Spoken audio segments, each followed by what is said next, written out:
So let's look at how we could use some simple approximations to derive the Laplace equation, which can be used to model flow of any liquid or fluid through groundwater. So for this, we're going to be working with the mass flux, which is given by Q, which is equal to the density times the flow rate, which is the density times velocity times cross-sectional area. Okay, and we're going to be working on a small area, so let's say in the x and y direction, and it's going to have negligible thickness, but we'll include it as delta z. Okay, so we've got x and y, and let's just draw our box.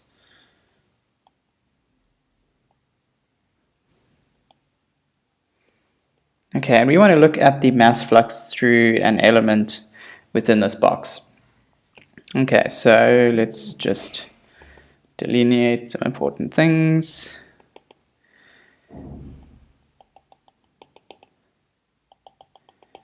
Okay, so this element has components delta y in the y direction, delta x in the x direction, and delta z in the z direction. And the mass flux given by Q is, we've got Q in the y direction. Let's just draw this in a different color. So Q in the y direction, that's coming into the box. What's going out is Q y plus delta y. And the same goes in the x direction. We have Q of x coming in and Q of x plus delta x going out. Now remember, our little element here has some sort of surface area, cross-sectional surface area that the mass flux is flowing through. So we could write that under steady state conditions, the net change, so the net change is equal to in minus out, and because we're in steady state, in equals out, so the net change is 0. I'm just going to switch back to black. So what we have is the mass in equals the mass out. All right, so what is the mass in?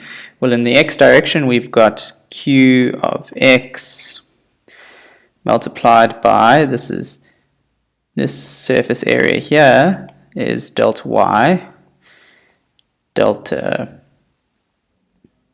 z multiplied by delta time, because it's the mass coming in, and we are working with a mass flux. And in the y direction, we've got Qy, delta x, delta z, delta t, and this equals the mass going out, which is Q of x plus delta x multiplied by delta y, delta z, delta t, and we've got Qy plus delta y multiplied by that same area, delta x, delta z, delta t. Alright, so now if we group our terms, we end up with the following. So Q of x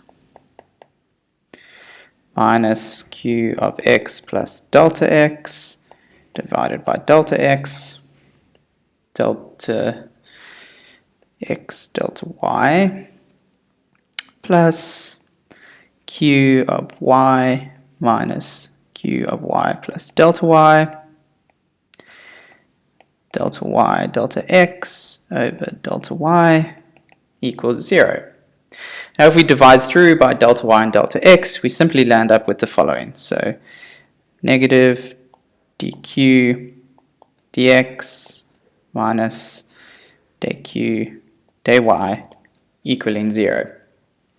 Alright, now we know, I'm just going to clear this, that according to Darcy's law of flow through porous medium, the velocity, so let's just call this v of I, is equal to minus k of I times dh di, where I is the direction. So for example, if we were looking at the velocity in the x direction, it would be vx equals negative kx dh by dx. So our gradient of the head in the x direction. Now, if we plug this back into our original equation, remember we had negative day q day x minus day q day y equals 0. And we said q equals the density times the velocity times cross-sectional area. Then we can simply say that, now relating these two terms, we have negative day kx h by x. I'm just going to pull the density term out. Okay, and divide by it. So then we're left with negative ky day h day y multiplied divided by day y equals 0. Okay, the reason why I've pulled the density term out is because if we had to say, so q, so it would be effectively, so dq by dx is day of the density, velocity, cross-sectional area, dx.